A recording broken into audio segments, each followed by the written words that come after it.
It's got to be the nicest 757 on the planet. The plane is very much an extension of the Trump brand. Donald Trump's Boeing 757 is one of the largest, most luxurious private jets in the world. So how do you tell one of America's richest men that his pride and joy is in pieces? And that you may have lost one of the jet's most vital parts. Different guy. I know Mr. Trump, and I know that he will only settle for his own cowling on the airplane, and I don't blame him. And Trump has made a special request that will force his pilot to make a very tricky maneuver.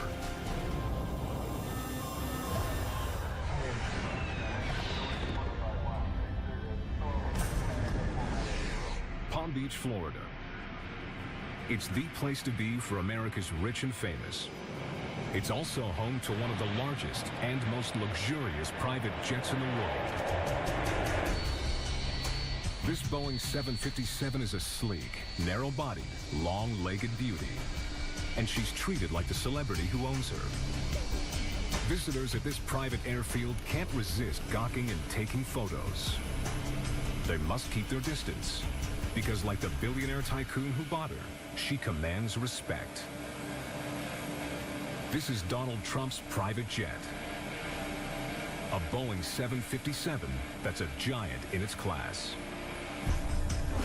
And this is the man who Donald Trump trusts with his life. He's John Duncan, and he's been Trump's personal pilot on and off since 1989.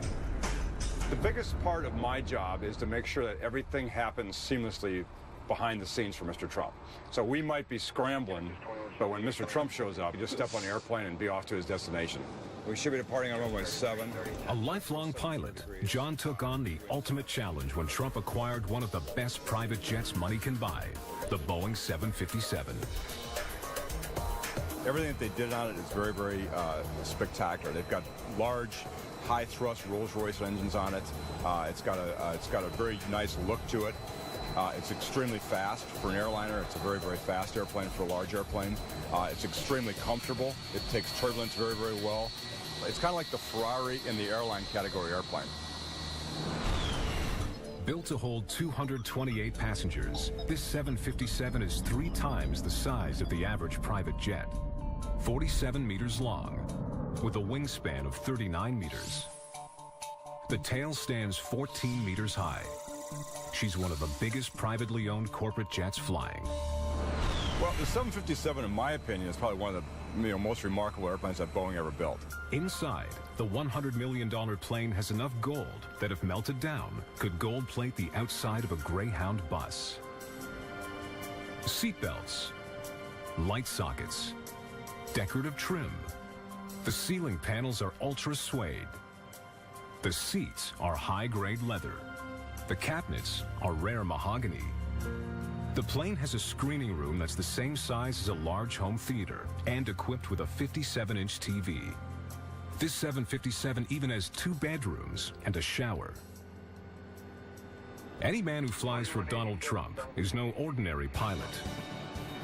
John Duncan has aviation in his blood. My father was a military pilot, and he actually started teaching me to fly when I was 15 years old. As a matter of fact, I started flying an airplane before I could drive a car. It's just something that always fascinated me. It's something that I just grew to love. Once I had a chance to go solo, I was really hooked, and I decided that's what I wanted to do.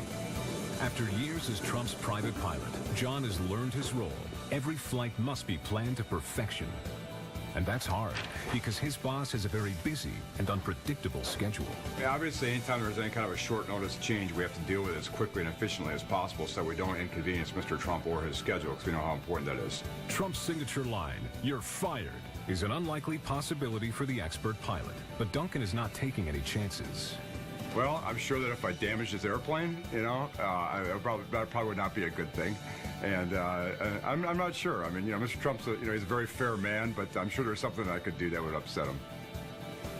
Now John is taking Trump from Palm Beach to New York, Trump's 2 homes. They can make a slot reservation for an arrival at LaGuardia, the 1700Z on the 26th, please. But this is not an ordinary flight, because after this one, the plane's going in for a routine safety inspection. Every 18 months, we do a major inspection on the airplane. It's an FAA requirement. It's part of our approved maintenance program. And what that basically does is that we inspect the entire airplane very, very carefully to make sure that everything is in perfect working order. It's a very common occurrence. It's something that happens on all jets, just at different intervals. And it takes quite a substantial amount of work and time to do. But John is in a race against time. In 3 weeks, Trump needs to go to London to make a keynote address, and he wants a 757 to take him there. That's enough time for the safety check, but really tight for a series of cosmetic changes and upgrades that Trump wants done while the plane is in the shop. Hello, this is John. But John has no choice but to say yes. Alrighty. Mid-afternoon, John Duncan and co-pilot Larry Bryan ready the 757 for takeoff. First step, a visual inspection on the tarmac. Then, the flight checklist. After clearing security, the billionaire tycoon boards the plane. First thing I do when I get on this aircraft is look around for details. I always study the details. Cleanliness, I go up to the pilot, see how everything's going. I like to look at the cockpit. I want everything to be absolutely perfect. So, John, everything's good? Everything's perfect, Mr. Trump. All right, good. Good. Let's have a good flight. All righty. Thank you. Even for this regular Florida-New York flight, John is a man of precision that suits his boss to a T. Takeoff speeds. V1's 121, VR's 128, and V2 is 134. Duncan and Donald Trump have an understanding based on years of trust and respect. You need somebody with great integrity, has tremendous amounts of money at stake in terms of the maintenance, in terms of taking care of the plane, in terms of the quality of the plane itself. So John Duncan really epitomizes to me what that's all about. All right, we're ready to taxi. That's what Mr. Trump has hired me for, is not only to fly the airplane, but also to make sure that all of that planning is done correctly and to make sure that everything is in place before we depart. Clear on right, John. The plane not only feels like a Rolls-Royce on the inside, it's got 2 Rolls-Royce engines powering it, which was something Trump desperately wanted. The engines are the safest in the industry and the quietest in their class, meaning Trump can land the airplane even in noise-restricted airports. One of the things very important to me on the Boeing 757 was the Rolls-Royce engines. They're special, they're really popular, the most popular, and frankly, I was happy to be able to get the one with the Rolls-Royce engines. We really wanted that. Hello, folks. Your captain speaking. We're next to the runway. We'll be departing here momentarily. Please be seated for departure.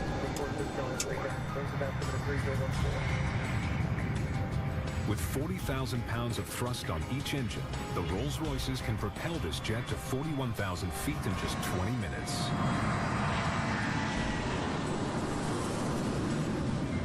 Is that cool? 1 to go. Yes, sir, indeed. John takes the 757 northward from Palm Beach to New York. Gia Parolo is Donald Trump's personal flight attendant. She's been working for Mr. Trump since 2005. This is a very short flight, so I'm just preparing some refreshments. We should be landing anytime soon. In a plane that once held 228 passengers, there's lots of room for just one. With the 18 executive class seats, the 2 bedrooms, the media room, and a gourmet kitchen, Donald Trump is on top of the world. In 2 hours, they reach New York. Flaps. Flaps, I see 30 degrees. 30 degrees. Landing checklist complete. Clear to land.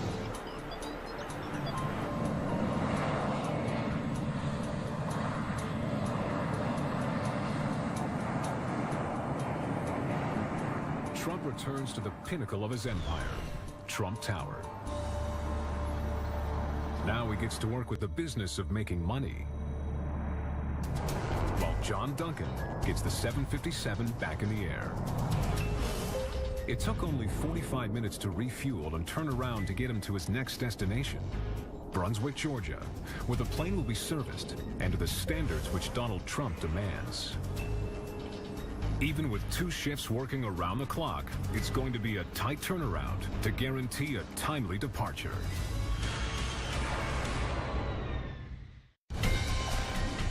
This Boeing 757 is no passenger plane. This is Donald Trump's private corporate jet. And it's come in for a safety check in Brunswick, Georgia, at a heavy maintenance facility called Stambaugh Aviation. How's done with the fuel tanks, right? Because we have about 100 employees, we can take on some very large projects. The inspection is routine. The upgrades Trump has ordered are not. And Scott does not want to disappoint a client like Trump. Well, we're doing a heavy structural inspection.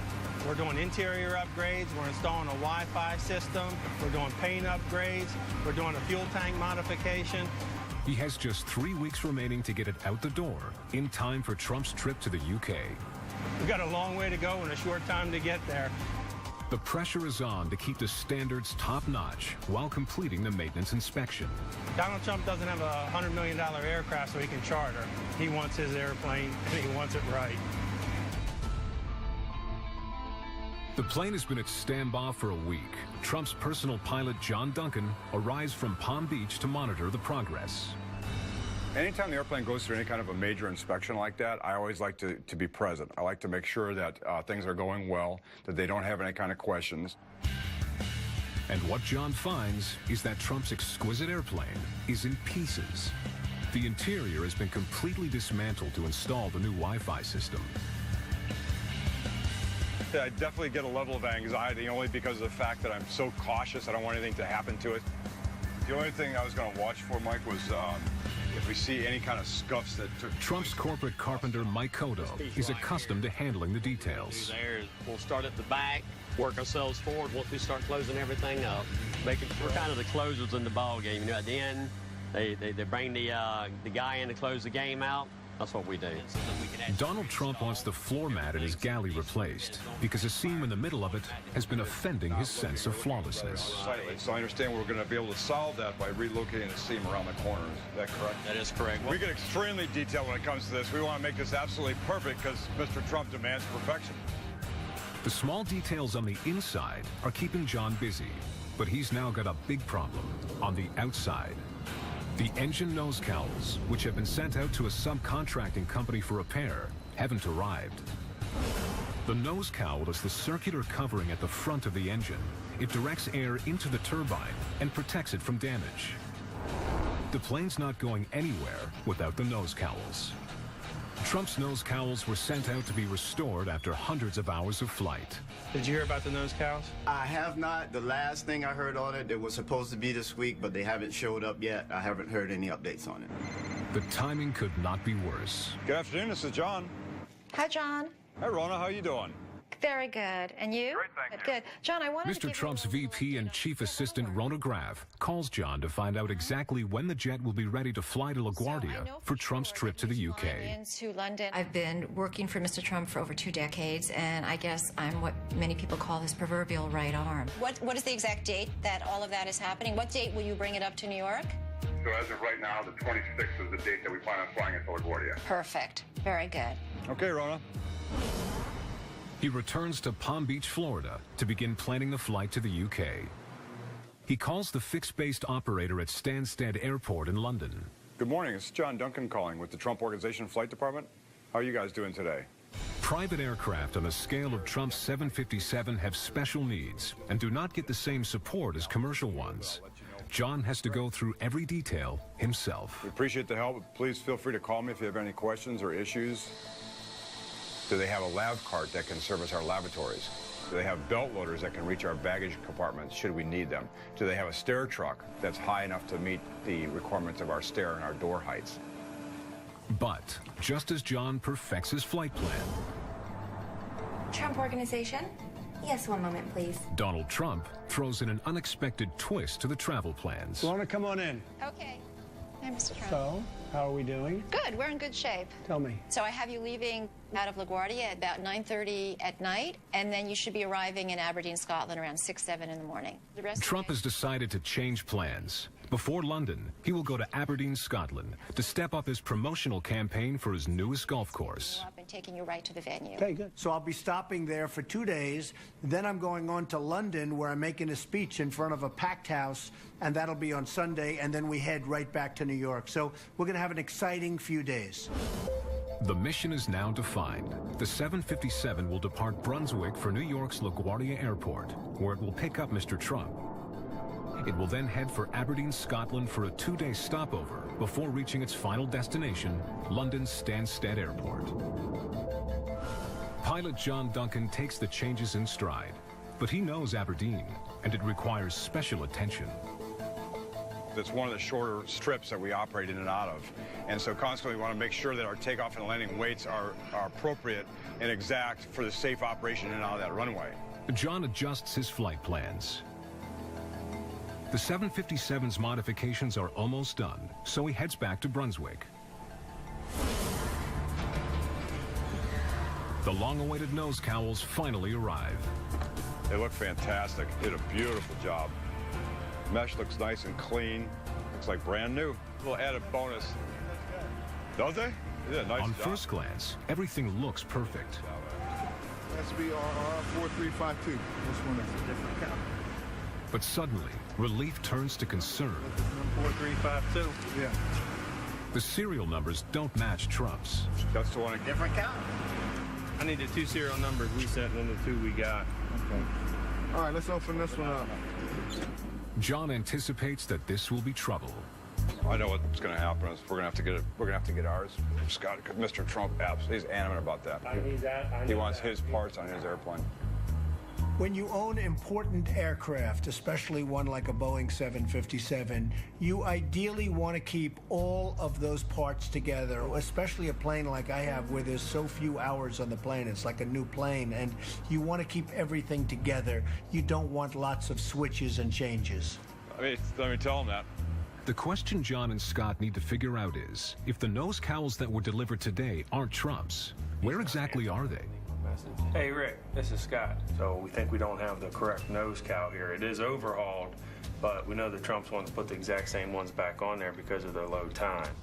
Okay, my concern is that the nose cowl that belongs to us has actually been overhauled and is sitting there in the shop. And that is simply we send this back and have them send ours. That's the best scenario, that we can swap them out. Worst case is that's on a an American Airlines airplane or somebody else's airplane flying at 40,000 feet right now. Exactly. That would not be good. No. I know Mr. Trump, and I know that he will only settle for his own cowling on the airplane, and I don't blame him. RR 4352. If the cowling's on another airplane and it's not readily available to ship back to us, that could definitely affect our schedule. It could definitely put us behind schedule. We're really hoping that that's not going to be the case.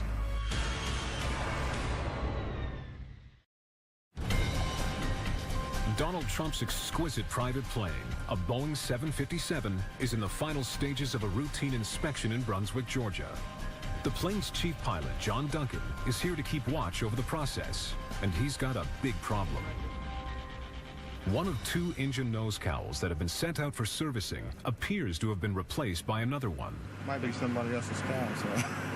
Yeah. The exchange is something the exacting Donald Trump will never allow. So our hope is that it's still sitting on the shop floor down south. Ready to go. Or if they have boxed it up, and we can basically do the exchange and it won't cause any delay. Right, good, So. good. In the meantime, we'll go ahead and hang the other one. Right. Hanging the other one is no mean feat. Well, I'm going to get a guy to sit up there and do the cowboy thing on top of the pylon. So you can watch it coming up. Yeah, watch it coming up. Well, at least we're getting 1 on. 1 out of 2 is a good start. Back up. Back it up. Scott finally gets the call he's been waiting for. Scott speaking. Hey, Rick, what's going on, man? He's about to find out whether or not the engine cowl mix-up will cost Mr. Trump his upcoming trip to the UK. Okay. I'll check the email then and look at the pictures. Thanks. Bye-bye. Rick's saying that couldn't have been a mix-up because these are the only 2 757 nose cowls that they had in the shop at this time. Oh, good. So there's no way possible for it to mix up. It is a Trump cowl. I'm breathing a big sigh of relief. It looks right now like it was a paperwork issue as far as the nose cowl serial number was concerned, rather than the actual cowl itself. So that makes me feel a lot better. We get back on track, get that second cowl hung. With the exterior pieces falling in place, John now turns his attention to reassembling the 757's dismantled interior. Have you got any more white gloves? I do, right Great. here. Great, I need them. The reassembly is a delicate procedure, and the pressure's on to get it done before takeoff tomorrow. No smudges on the wood, no scratches, no nicks. This is what you call hands-on. You gotta be very cautious. Just even when it gets hot and you kind of get sweaty, just moving through the aircraft sometimes, if you don't watch your head, you drag it on those sidewall panels, it'll smudge it up, make it nasty. Or even a drip of sweat. A drip of sweat could fall down on something, a piece of leather or fabric. Boy, you guys watch your feet on those, man. I'll tell you, I'm gonna turn that up. Everybody get crucified. So make sure this all lines up. This is real critical where this seam is right here, that everything comes together and it's nice and straight. You don't want nothing to get damaged. It's high-end quality furniture, and it's for Donald Trump, so you don't want nothing. You want it perfect when it leaves out of here. No wires, no plug-ins, and you got the clips too. So Panel by panel, the interior is reassembled. it's got the lift piece back there. The protective plastic sheets are removed, revealing a lot of dirt and dust. The bottom. What do you think, Daryl? I think we're ready to proceed. All righty. John works with Daryl Thomas, ground operations supervisor, to scrub the plane to perfection. I'm ready for the spots. It's a brand spanking new toothbrush and a new can of air. All right. And I want to make sure that the grain is all in the correct direction and that it's perfectly clean from dust and grime and dirt. Mr. Trump has got an incredible vision. He's got an eagle eye, so even a slightest, smallest little dot he will notice. I want the plane to be immaculate. I don't want dust. I want everything polished. I want it to be in absolute showroom or mint condition. And the word mint condition is a term my father used to use. If he looked at an apartment, he'd say, this is mint condition. Well, that's what I want the plane. Showroom or mint condition. I would say that I'm definitely a neat freak. I'd say we're both neatness is very important to us, no question. Looking good, D-Man. Thank you. The T-Bird's starting to look like herself again. That's what we need. As the hours count down, the crew races to get the paint job done. We gotta get his plane looking real nice for Mr. Trump. If he sees this and he likes the job that we're doing, maybe I can go work for him. Other than painting planes, maybe he'll let me paint his house. Looks good. I'm sure Mr. Trump will be very happy. The aircraft is now complete, but before the 757 can fly, she must submit to the weigh scales. The retrofit could have thrown off the plane's center of gravity. They must confirm that's not the case. The way that we do it, quite simply, is we put 3 jacks at 3 different points underneath the airplane. One goes underneath each wing, and there's one that goes at the nose section. It's a little unsettling at times to think that a 140,000-pound airplane is being picked up by a spot about the size of a 50-cent piece, but I have every confidence they know what they're doing. Okay, you got a total of 144, 110. Go ahead, unlock it. Be ready to come down. All right, let's start bringing it down. With the airplane safely on the ground, it's 1 hour to the scheduled takeoff. The push is on to get the plane out the door to pick up Mr. Trump this evening. Hey, Daniel, we can push it out anytime you guys are ready. It's always crunch time when you get to the last minute like this. Right now, I've got some touch-ups going on the leading edge of the wings. I'm trying to get the airplane pushed out of the hangar and get some fuel on it. You need the steps moved? Yeah, I'll get them. Okay. Yeah, you say, well, I need to get up there, though. You want to ride brakes? Yeah, I'll do the brakes, yeah. Okay. So there's a lot going on. It's, you know, it's very typical. It's always a last-minute rush, but we'll make it happen. Of all the foreseeable events that could legitimately ruin John's departure plans, it all comes down to an unfinished floor mat. So when is the plane ready? The only we're waiting on right now is Mike Cotto. I'll double-check on him, but as soon as he gets off the airplane, we're ready to go. Okay, I told him that we'd be ready to leave here in like minutes, but that's not going to be the case. I didn't know Cotto needed that much time. 2 hours. Yeah, he said he needs 2 more hours. Okay. Never fails. Mike. Yes, sir. Did I hear the rumor correctly that it's 2 more hours? That is a correct rumor. John has to get the 757 to New York with enough time to turn it around before LaGuardia closes for runway maintenance at midnight. And that's not looking likely. All right, I got a couple calls to make. Yeah. The question now is, how's he going to break the news to Donald Trump? Yeah, I'm trying to think who I have to call.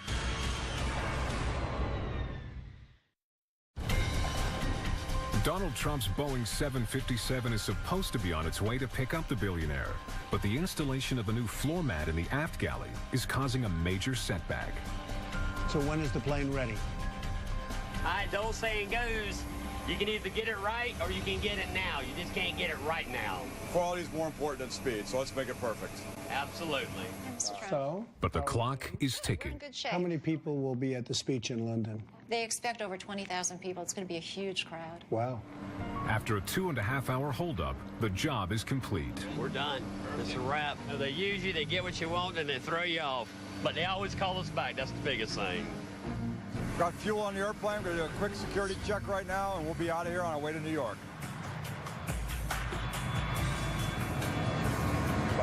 You're up. Finally in the air, John and his co-pilot Larry Bryan feel confident they'll reach Mr. Trump on time after all. The airplane looks spectacular. Did a beautiful job on it.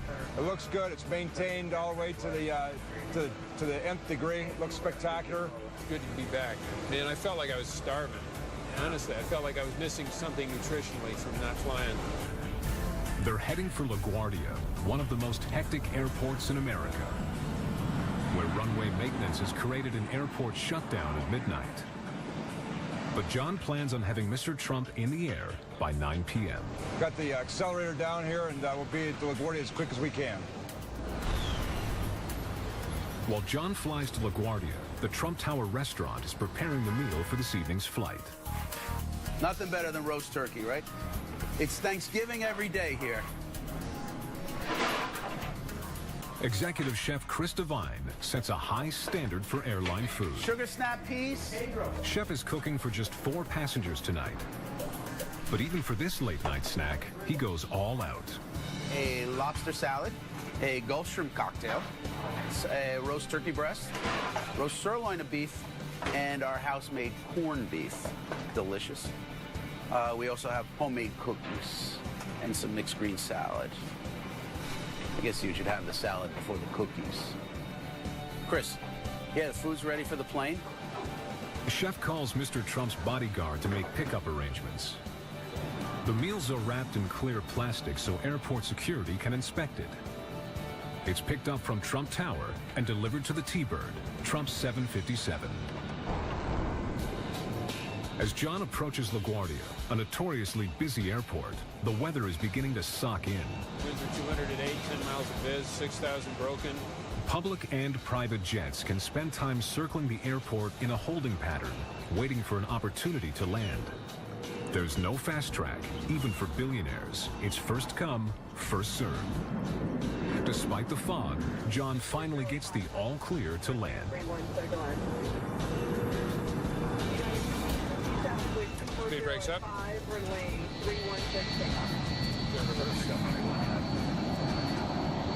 Feels great to be back in New York.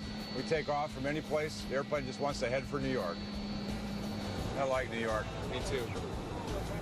As the pilot of a private corporate jet, John Duncan must report to a smaller private terminal. He has none of the support of the commercial airliners. We have to do our own fueling.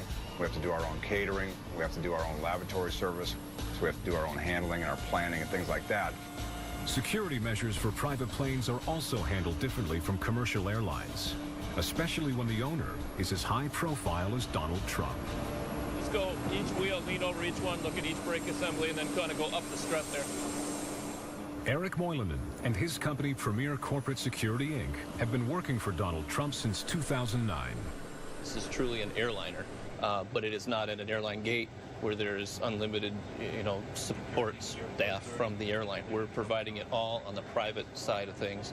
We're here at the direction of Mr. Trump to secure his airplane and make sure that he meets all the applicable standards.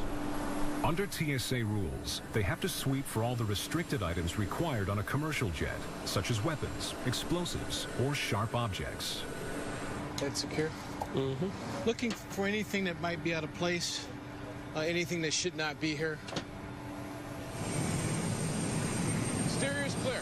All right, we've established the sterile area. The airplane is locked down. You'll have the north wing tip. You'll have the south wing tip. Colleen will maintain the access point, and I'll rove in between. Captain Duncan expects wheels up by 9 p.m., a good 3 hours before the airport closes for maintenance. But by now, he should know that his boss doesn't always play by the rules. Well, I'll tell you mean at the airport at 11:30? Is that what, yeah, we'll make it work. We'll make it work. Mr. Trump is watching the presidential debate at the office on TV and refuses to budge until it's over, jeopardizing the takeoff before midnight. Well, it's kind of up to them. I mean, it's just totally up to the Port Authority. Unfortunately, I don't control it. And he doesn't control the weather either. Changeman, please. Changeman. Robert McAdams is the general manager of Sheltair, the private terminal where Trump's 757 parks when at LaGuardia. The weather today has not been conducive for air travel. You had fog, you had shifting winds, the airport changed runway configurations a few times, so all this adds to delayed flights. The runway is jammed with backlogged planes, and the ones that aren't in the air by midnight are grounded. Trump needs to be in the air before airport shutdown, and it's up to John to make that happen. You stay in the car, and then I'll bring the boss, Don Jr., back to the car, and then you guys go to the staging area and come out to the ramp. They have just half an hour to get Mr. Trump through the private security gate, into the plane, and up in the air. We'll have an engine almost running, so the second he steps foot on the airplane, we're ready to start those engines and taxi out. The other option is just not happening. We don't want to think about it. We don't want to talk about it. We're going to go. Done. Okay. All right. Done deal. Sounds good. Let's go make this happen. All right. And also, please have staff stand by the belt loader in case of any last-minute luggage from the motorcade. Copy? It has to happen. No ifs, ands, or buts about it. Otherwise, Mr. Trump will be very, very upset if he's not in the air tonight before midnight. Running out of room. After struggling to get to New York, it now looks to John like the Trump 757 might spend the night on the airfield.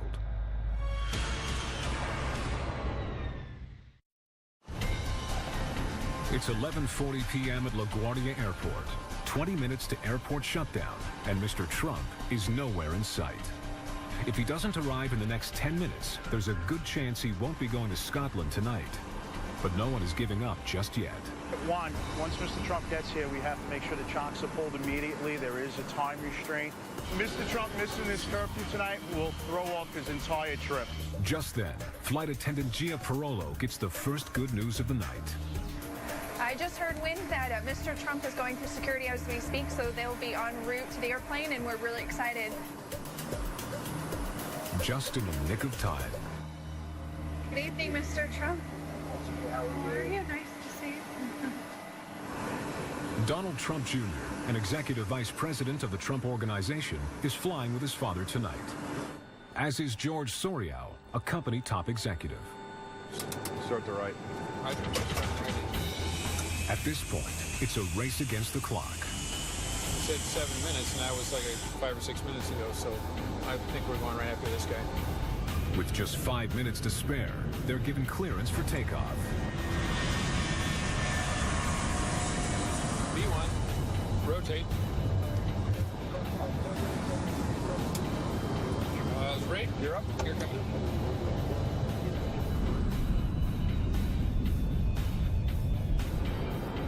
It's great to be on board. We're going to have a nice trip. We're flying over the Atlantic. We land in Scotland in about 5 hours, and then we go on to London. It's going to be a nice trip. With all as it should be, he can now settle in for some late-night business with Don Jr. You want to say sign your contract there? Mr. Trump obviously has a very hectic schedule, so even being able to save a few hours to travel in a plane where people can sit down and work, people can get some rest. So it really is an extension of the office. Shortly after takeoff, Mr. Trump decides he's had enough for one night. Okay, good night, everybody. The 757 is cruising at an altitude of 41,000 feet over the North Atlantic. Taking into account the curvature of the Earth, the aircraft follows the Great Circle route that John has carefully mapped out. After 6 hours in the air, Commander Duncan is coming in for a landing in Aberdeen, Scotland. 757 Alpha Fox would like to start our descent. The runway is just under 2,000 meters long, which is short for a plane this big. So the runway is not short, but it's it's not a whole lot of margin there for for excessive floating. So we have to get it right down on the runway and get it stopped. 7 Alpha Foxtrot, thank you. Descent level 260. There's an old saying in aviation that says you can't make a good landing out of a bad approach, and so that's very true, very much so in Aberdeen. Gear down, please. Flaps to 20. Well out from the touchdown zone of the runway, like 5 miles, for example. I want to have the airplane at the correct speed. I want to have my flaps and my landing gear in the correct configuration. I want to make sure that everything is stabilized as far as the approach is concerned, so I can make a very smooth, gradual descent to the runway. Minimums. 40, 30, 20, 10. The landing is textbook perfect. All right, good one. Thank you. Probably the most fun in any airplane is the takeoff and landing. That's the time when a pilot gets to really utilize their skills, to get to really shine and do what they do best. First on Trump's agenda, a trip to his new golf course. Good time. This gives the captain and crew a much-needed break. Well, it's been a long night. I'm a little tired. I'm ready to go to the hotel and get some sleep. But Mr. Trump has asked John to do a low flyby over the golf course, and John has until takeoff time tomorrow to plan it. There's only one thing that rivals Mr. Trump's love of business. Of course, everything good? I really enjoyed it. It's his love of golf. That one I really like. Most guys can't even think about it from back here. Trump International Golf Links is a 240-hectare course that opened in 2012. And he loves to promote it. No matter where you go, anywhere in the world, this is the single greatest piece of land for golf. It was made, it came from heaven. The following day, and after a good night's sleep, John's takeoff to London is looming. Mr. Trump's request for a low-level flyby over his golf course will take some fancy flying techniques. We'll make a left turn and fly by the golf course, and then make another left turn over the top of the golf course, so he'll have a real nice perspective out of the left side of the airplane. Mr. Trump's as proud of his golf course as he is of his 757, and he's arranged a photo op to show off both. People are waiting to see this plane fly over Trump International. The lower the better for a good view, but John has to follow the directions of Aberdeen Air Traffic Control. 2,000, will work, but if we can get to 1,500 or even 1,000, particularly over the water, we'll plan on doing that. Okay. Because of the fact that we are in Aberdeen's airspace, we have to clear that with Aberdeen and Control to make sure that it's acceptable to them. How high would you be going? Probably about 1,500 feet above the ground, maybe a little bit lower, yeah. We can't go 500? Ask him if there's, if we can get lower. 7 Alpha Fox, any chance of 2,000 or lower? It's not above 3,000 feet, so whichever level you prefer. All right, not above 3,000, 7 Alpha Fox, thank you. Not above? Oh. John is satisfied with the clarification from Air Traffic Control. Well, we're going to go past... His flying instructions are, he can't go higher than 3,000 feet, but is free to go as low as deemed safe. That's perfect. All right, let's set 2. Yep, and then what we'll do is we'll descend when we get to the shoreline. That'll be perfect. Yeah, good.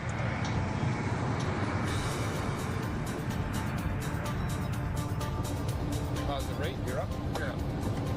Heading select. Heading select. The 757's main purpose is to fly high and fast, not low and slow. To give him more lift while descending and slowing down, John extends the slats at the front of the wing while also lowering the flaps at the back. It's called dirtying up the wing. Oh, there it is.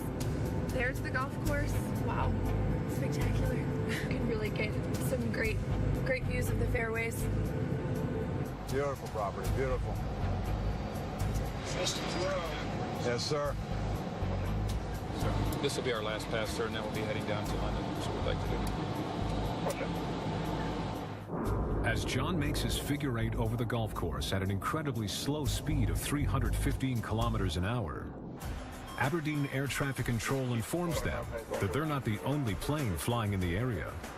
November 757 Alpha Foxtrot. Just to we do have 2 light aircraft to the northeast along the coast from the Balmedia area. All right, thank you. We'll be looking. And do you have an altitude readout on it, sir? This is it right here, isn't it? That's it. Drop it as low as you can.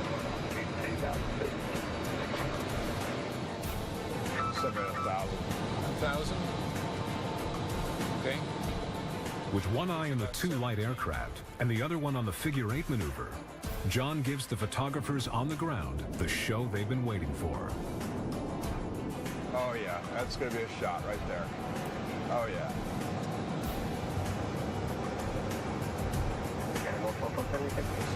Okay, let's go to London. Yes, sir. Great job. All right. Thank you. Yes, sir. That's going to be an awesome shot. It's a well-earned triumph. John spent precious time calculating the configuration to make this low-level figure eight a success. Nice. We're almost on time. Good job, man. I couldn't sleep all night worried about that one. Now it's a short hop to London, where John Duncan hopes to catch some well-deserved rest, if his boss Donald Trump will let him.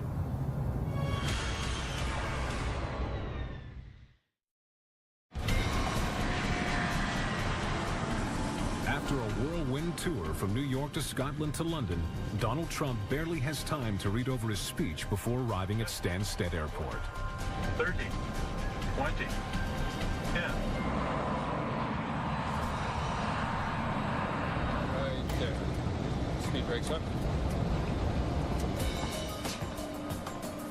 Mr. Trump's presentation will have him in London for just half a day.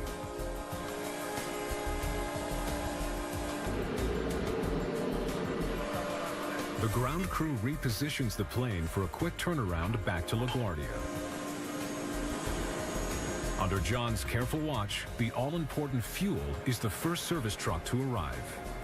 For the return trip to New York, John will need to top up the plane's 43,000-liter tanks with Jet A1 fuel.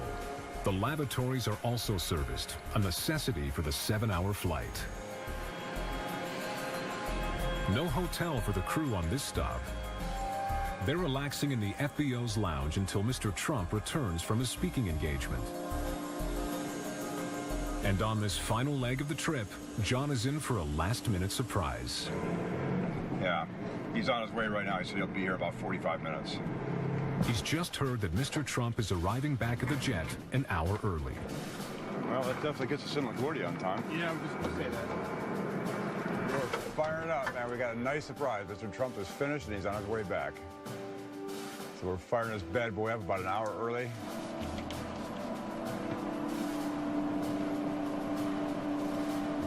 Okay, galley is ready.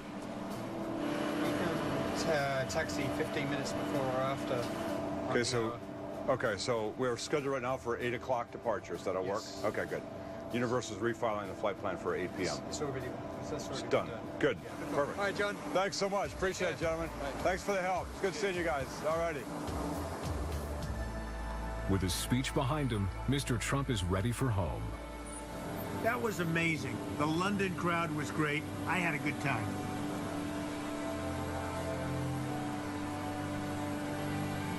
It was an exhausting day, and Donald Trump retires to his bedroom.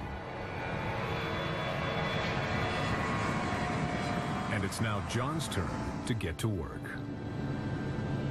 It's a great airplane. It's probably one of the best 757s built, probably one of the best corporate airplanes built. It's an absolute joy to fly. It's a spectacular airplane. I truly enjoy it.